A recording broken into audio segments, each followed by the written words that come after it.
as young adults, it is such an exciting time when you start thinking about having kids or planning a family. Sometimes you plan for one, but they come in twos. Therefore, this is the things that I'd like you to consider in the short term, which will cover you in the beginning of the journey, medium and long term. So first, in the short term, the things you need to consider is maternity benefits. Does your employer cover you for maternity benefit as a woman?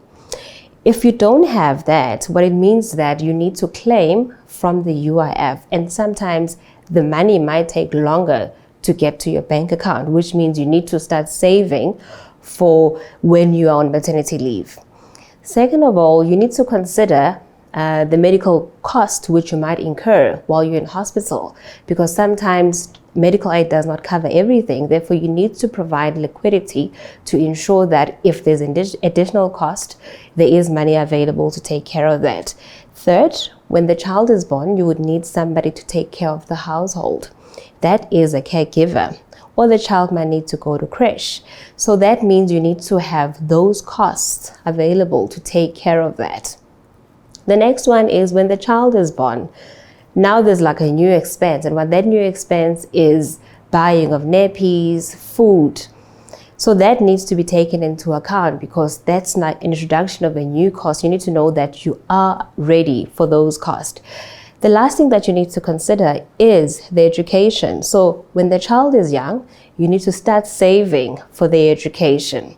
Then in the medium terms, things that you need to look at when it comes to having a baby is when they go to school.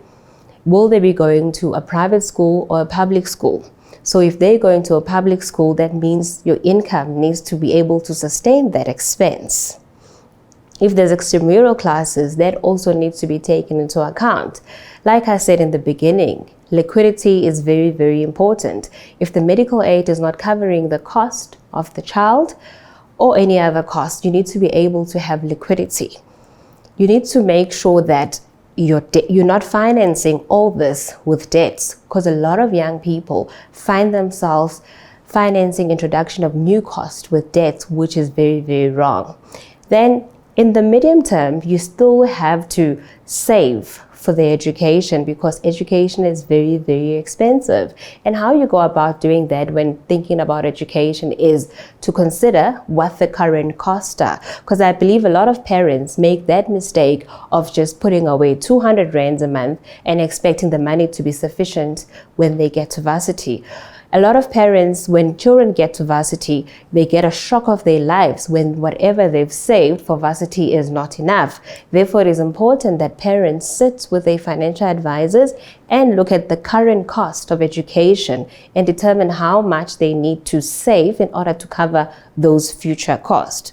The long-term expenses that comes with having a child is the child might need a car to travel when they go to varsity, and you need to assist them in getting that. They might need a place to stay, so you need to save and provide for that. The education, which I've touched in the first and second part, if you've provided for that, then you are going to be okay. So to all the young parents planning to have kids, my advice is when you decide to have a child, you must be ready and be willing to take up the responsibility of having a child, because that responsibility can go from anything from 0 to 25 years, because as soon as they start working, then that is no longer a responsibility. But until then, they are yours to take care of.